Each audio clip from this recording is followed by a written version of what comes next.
Hello friends, welcome to More Creative. दोस्तों, आज 5 सितंबर दिन गुरुवार है, वह हिंदी महीना भादो और शुक्ल पक्ष की द्वितीया है। तो चलिए शुरू करते हैं आज की बड़ी खबरें। यदि आपको खबरें पसंद आए तो वीडियो को लाइक जरूर करिएगा और आप हमें प्रदेश के किस जिले से देख रहे हैं कमेंट बॉक्स में जरूर बताइएगा। दोस्तों, यदि आप चैनल पर नए हैं तो चैनल को सब्सक्राइब कर बेल आइकन पर क्लिक कर दें ताकि अगला वीडियो आपको शीघ्रता से मिले। दोस्तों, बुलडोजर एक्शन पर योगी सरकार के जवाब से सुप्रीम कोर्ट खुश हो गई है। राज्य सरकारों द्वारा आरोपी के घर पर बुलडोजर चलाने के मामले पर बीते दिनों सुप्रीम कोर्ट ने कड़ी फटकार लगाई और कई सवाल भी उठाए। सुप्रीम कोर्ट ने कहा कि कोई भी आरोपी अगर दोषी भी साबित होता है तो उसके घर पर बुलडोजर चलाना किसी भी तरह से जायज नहीं है। सुप्रीम कोर्ट ने यह भी कहा कि यदि कोई किसी अपराध में दोषी पाया जाता है तो बिना कानूनी प्रक्रिया को पूरा किए उसके घर को बुलडोजर से ढहाना सही नहीं होगा। इस बीच कोर्ट के आदेश के बाद यूपी सरकार ने अपने बुलडोजर एक्शन पर जवाब दाखिल किया है। योगी सरकार के जवाब को देख सुप्रीम कोर्ट ने उसकी काफी तारीफ की है। यूपी की योगी सरकार ने कहा कि प्रदेश में किसी का भी घर बिना कानूनी प्रक्रिया के नहीं तोड़ा जा रहा है। गृह विभाग के विशेष सचिव ने जवाब में कहा कि किसी भी अचल संपत्ति को कानूनी प्रक्रिया के तहत ही बुलडोजर से ध्वस्त किया जा सकता है और हम उसी का पालन कर रहे हैं। यूपी की योगी सरकार के इस जवाब से सुप्रीम कोर्ट खुश हो गई है। अर्थात अब कोई भी राज्य सरकार कानूनी प्रक्रिया के तहत किसी का घर बुलडोजर से तोड़ता है तो अब कोई दिक्कत नहीं होगी। अर्थात अब सुप्रीम कोर्ट भी इसमें हस्तक्षेप नहीं करेगी। दोस्तों, मोहन कैबिनेट में बड़े फैसले लिए गए हैं। फैसले के तहत अब वृंदावन गांव को हरी झंडी दी गई है। मोहन कैबिनेट के फैसलों की जानकारी देते हुए डिप्टी सीएम राजेंद्र शुक्ल जी ने बताया कि आज हर विकास खंड में वृंदावन गांव योजना लागू करने का फैसला लिया गया है। इसके लिए 313 गाँव चिन्हित किए जाएंगे। हर विकास खंड में एक गाँव का चयन होगा। यहाँ दूध उत्पादन को बढ़ावा देकर दूध उत्पादक किसानों की आय दोगुनी करने का लक्ष्य रहेगा। गौपालन हो या फिर गौशाला की स्थापना होगी और समस्त मकानों को 100% सौर ऊर्जा से युक्त किया जाएगा। सभी घरों में शौचालय बनवाए जाएंगे, औषधि पौधे लगाए जाएंगे। इन सभी सुविधाओं से युक्त गांव बनाएंगे जिन्हें वृंदावन गांव कहा जाएगा। दोस्तों, मध्य प्रदेश की सक्रिय राजनीति में वापसी करेंगे अब पूर्व सीएम कमलनाथ जी। दिल्ली में राहुल गांधी से की है उन्होंने मुलाकात। दोस्तों, मध्य प्रदेश विधानसभा चुनाव 2023 और लोकसभा चुनाव 2024 में करारी हार के बाद प्रदेश की राजनीति से गायब रहे पूर्व सीएम कमलनाथ फिर एक बार सक्रिय होने जा रहे हैं। इस संबंध में उनकी मुलाकात राहुल गांधी से हुई है। रिपोर्ट के मुताबिक पूर्व सीएम कमलनाथ ने नई दिल्ली में राहुल गांधी जी से मुलाकात की है। उसके बाद से कयास लगाए जा रहे हैं कि पार्टी में कमलनाथ की नई भूमिका पर जल्द फैसला किया जा सकता है। संभावना जताई जा रही है कि पार्टी महाराष्ट्र और हरियाणा में होने वाले चुनाव में कमलनाथ को कोई बड़ी जिम्मेदारी दे सकती है।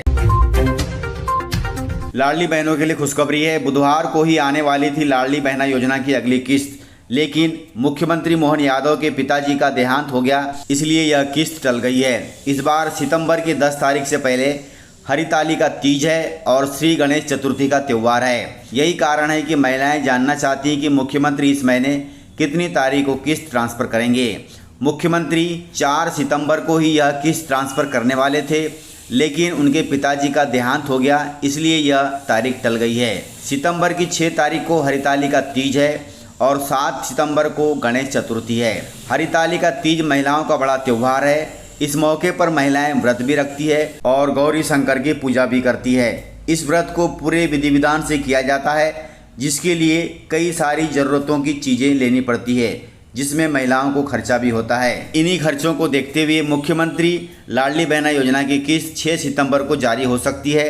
हालांकि यह 4 सितंबर को ही आने वाली थी, लेकिन कुछ कारणवश 6 सितंबर को जारी कर दी जाएगी। हालांकि डॉक्टर मोहन यादव सरकार की ओर से अभी तक इस बारे में कोई आधिकारिक पुष्टि नहीं हुई है, लेकिन कयास लगाए जा रहे हैं अब 4 के बजाय 6 सितंबर को यह किस्त जारी होगी। दोस्तों, झारखंड में 20 परिवारों के 100 लोगों ने की है सनातन धर्म में घर वापसी। मामला कुछ यूँ है कि जो लोग घर वापसी करने जा रहे हैं वे सभी कभी हिंदू ही थे, लेकिन उन्हें सालों पहले ईसाई मिशनरियों ने बरगलाकर ईसाई बना दिया था। इसी कारण वे लंबे वक्त से ही ईसाई पंथ का पालन करते आ रहे थे। हालांकि जन्म से ही सनातनी होने के कारण वक्त के साथ वो फिर से दोबारा घर वापसी करने की कोशिश करते रहे। यह मामला झारखंड राज्य का है। झारखंड के इन लोगों ने हिंदू संगठनों से संपर्क किया और बाद में इसकी सूचना मिलते ही पंचायत प्रतिनिधियों, समाज सेवियों ने सामूहिक पहल कर ऐसे लोगों को चिन्हित करते हुए बरका खुर्द स्थित शिव मंदिर में सभी लोगों को एकत्रित किया और उन्हें समझाइश दी और सद्भावना सभा में सभी ग्रामीणों की बात मानते हुए 20 परिवारों के 100 लोगों को ईसाई छोड़कर सनातन धर्म में घर वापसी करवा दी। दोस्तों, यह घर वापसी केवल भारत में ही नहीं हो रही है बल्कि नेपाल में भी हो रही है। अभी बीते दिनों 2000 लोगों ने नेपाल में सनातन धर्म में घर वापसी की है, जो कि बहुत अच्छी बात है। किसानों के लिए गुड न्यूज है। मध्य प्रदेश की प्रत्येक ग्राम पंचायत में बनेंगे पीएम किसान समृद्धि केंद्र। दोस्तों, मुख्यमंत्री मोहन यादव ने ऐलान किया है कि मध्य प्रदेश में अब किसानों को खाद, बीज, कृषि उपकरण, मिट्टी परीक्षण सहित विभिन्न योजनाओं की जानकारी एक ही स्थान पर मिलेगी। इसके लिए प्रत्येक ग्राम पंचायत में पीएम किसान समृद्धि केंद्र की स्थापना की जाएगी। मुख्यमंत्री ने कहा कि पीएम किसान समृद्धि केंद्र बनने के बाद किसानों को खेती से जुड़ी सारी जानकारी एक ही जगह मिल सकेगी। जिन किसानों को खेती करने में समस्या आती है उन्हें इससे बड़ी सहूलियत मिलेगी।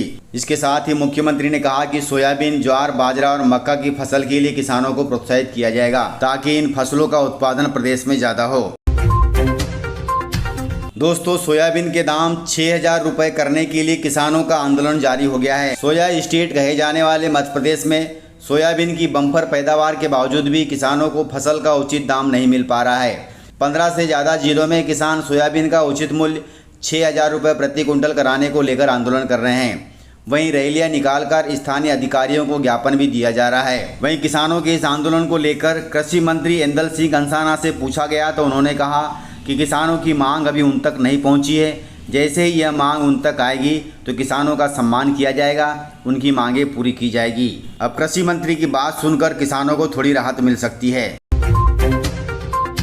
दोस्तों, मध्य प्रदेश में एक ऐसा शहर है जहां पर जैकेट ही बनते हैं, जिसे मध्य प्रदेश का जैकेट वाला शहर कहा जाता है। शिवपुरी जिले का बदरवास शहर एमपी का जैकेट वाला शहर कहलाता है।